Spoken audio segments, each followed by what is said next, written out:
Okay. It's all true. I am gay. The allegations are real. So, Dean, you are the designer behind Lower the Gates. How did it feel to win during your game jam?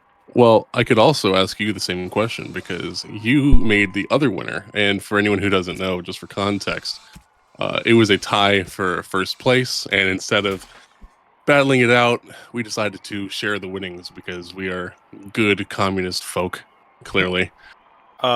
I'm down to splitting it, actually. Splitting it works for me. I'm just happy to be here. So yeah, it was fun.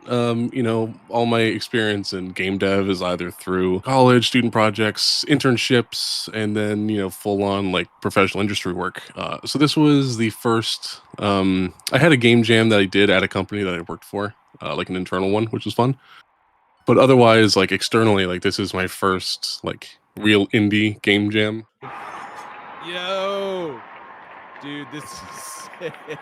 IronAge Media, you are the coder behind Lower the Gates. How did you feel to win during that game jam? It was great. It was a very fun game that genuinely was something that Dean and DynoStorm came up with as a concept, and it was just a very unique game. It's not something that I had done before in terms of that style. It was a very fun experience. Yeah, they're in the spikes now. Man, that guy does a lot of damage. Oh. You are the artist behind Lower the Gates. How did it feel to win your base game jam? Well, it feels pretty good. This is a first one for me. I don't really do game jams, haven't really done them before. But yeah, I happened to run into here and met up with a couple of lads. They're pretty good. Yeah, it definitely increased my morale for quite a bit of time. Yo, okay. Dude, I love the animation. What was your strategy for winning your game jam? So the game that we made, and I stated it when I actually presented, was so the theme was SPQR or vaguely Rome, I guess, as most people did. When I think of Rome, I think of things like Colosseum battles and such. And so what immediately came to mind, because it's debatably, at least in the running for my favorite game of all time, was The Elder Scrolls 4 Oblivion. And in that game, the Imperials are very like Romanesque, and you have in that game the ability to compete in the arena. We have like a whole quest line for it. So that was like the first thing that I thought of. And I knew that Ian Crossland would be a judge, and Ian Crossland talks about Elder Scrolls games all the time, like Morrowind and Oblivion. And so, like when you're making games, like you want to know what your target audience is. So a big thing in my pitch to the team that we can confirm one of the judges likes the source game that we're basing our game off of. So I knew that it would have a strong appeal so long as we were competent enough to make it to the finals. Now, the thing that was funny and ironic about that was that of the two winners, Ian actually preferred your game more, which I didn't expect, which is cool. But he actually preferred your game more, and AndyPants, who I didn't know about like any of his game tastes other than like Halo, he actually preferred Lower the Gates.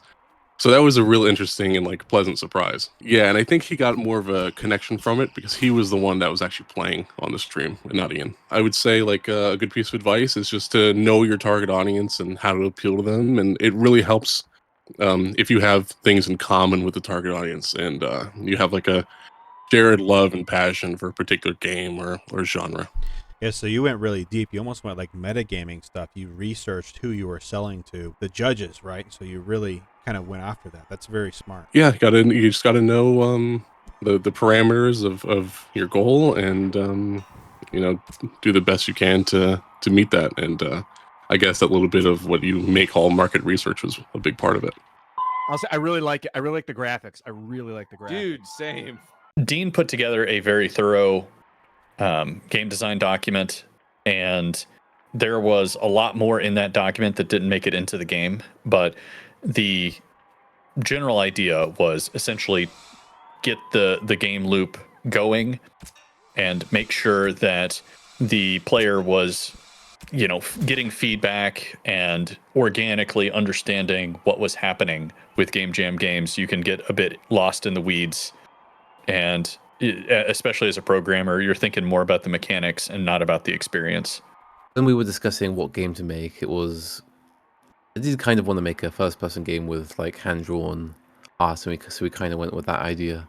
Mhm. So I just drew some enemies, I drew the swords and stuff, and some animations. I wanted to do some 2D animation for the first time in a while, and I think that paid off. A lot of people quite liked that, and I also did some just general polishing of the game in Godot. Yeah, Oh, I think good. that definitely helped quite a bit. Yeah, that art style really put it over the edge to make it, up there. There was something that Yeah, I mean, they talked about repeatedly was like a highlight. Dude, the simple art style is like so satisfying to play for some reason.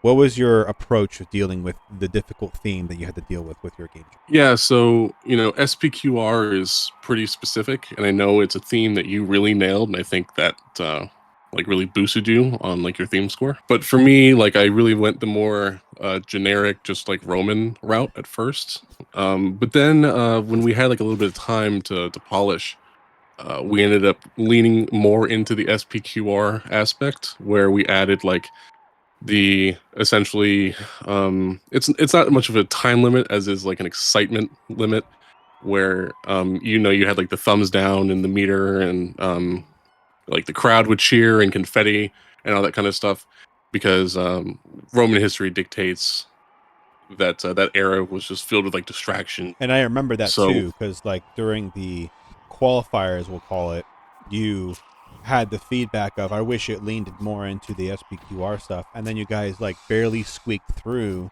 And then this time, when you guys took that advice and you worked on it, you polished it, and actually made it really good and fit with the theme. Yeah, and I really have to hand it off to the rest of the team. They certainly deserve a mention here. Or just a hardcore game face. Ooh, It's funny you should say that. Initially, I didn't have anything that really inspired me for that jam, and it was actually Dean that reached out to me about an idea that he had. And once I heard that, I'm a longtime fan of the Elder Scrolls series, and I knew immediately what he was talking about with an Oblivion style arena. That kind of goes on with the strategy. Was like you targeted Ian. He was definitely much more strategic in what he was doing.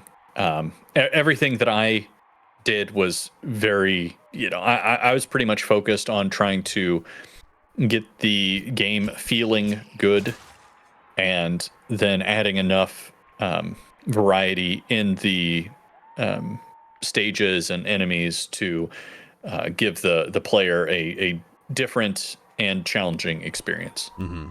yeah, I'm probably gonna die. I don't think I'm gonna make it. What tools did you use to help you succeed? Tools as in like software tools and such. Yeah, software, or also maybe like even the training you had. You said that you had done like you have some school. Like maybe is there something there that maybe other people don't have that maybe you could cite? So as far as like other tools, like skills that I can cite or whatever, going to college specifically for game design and game production, and having like real life like industry experience certainly helps a lot. And knowing how to like create an MVP, a minimum viable product, and make it as polished and cohesive as you can with what you have in this very strict time limit. I think that that's something that's pretty tough, and I think doing that well, I'll probably have to lend a lot of my real world industry project leadership experience to that. Well, this is all made in Godot. So this was Godot 4.3. We had to do some last minute changes to get some stuff working. So we tried Redo and also Godot 4.4 beta. So everything was really in engine. As far as systems that we used, it was really just some Google Docs with notes and things like that to coordinate what we were doing. And I also used Flash for the drawing and animation. So yeah, the particle effects and sounds is little bits of polish I added to the game as well. So those were quite useful features to have in the engine. So Eat it.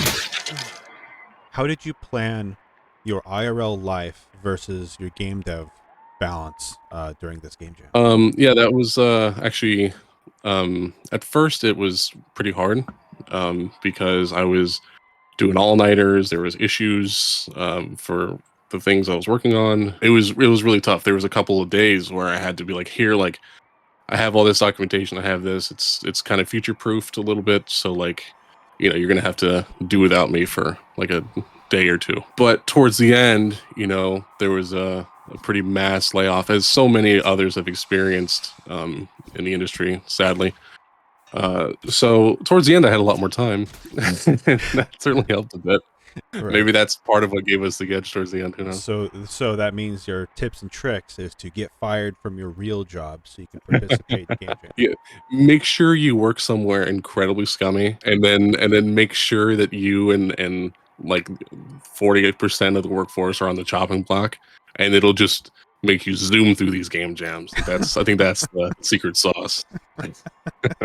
I have a lot of side projects, so I've blocked out evenings after the kids go to bed and certain chunks of time on the weekends where I'm able to buckle down and work, put in the time on that, and that's just a habit that I've built up, and it served me well. Like, I do games development as my main job as well, or quite a bit.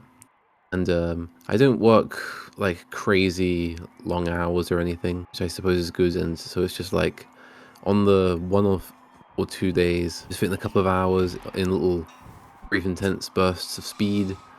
And yeah, you know, jump in whenever I can to contribute something. Dude, this is hard, man. I'm getting my ass beat. What was your biggest motivation during this Game Jam? Well, I think I just love Oblivion so much that I was very motivated to make something that paid homage to it. I thought it would be really interesting just to kind of test what I can do, like out in the wild in the indie scene with people that I didn't really know before or hadn't really built up any rapport with. Like we had met the day of the jam starting, I think. Yeah, I just thought it was a cool challenge, I suppose, to see if I can flex my abilities a bit, you know, make something good. I didn't really expect to win, honestly, because that was my first real out in the wilds game jam. Yeah, I've certainly set a pretty high bar. So if I fuck up this next one, I'm going to look pretty bad.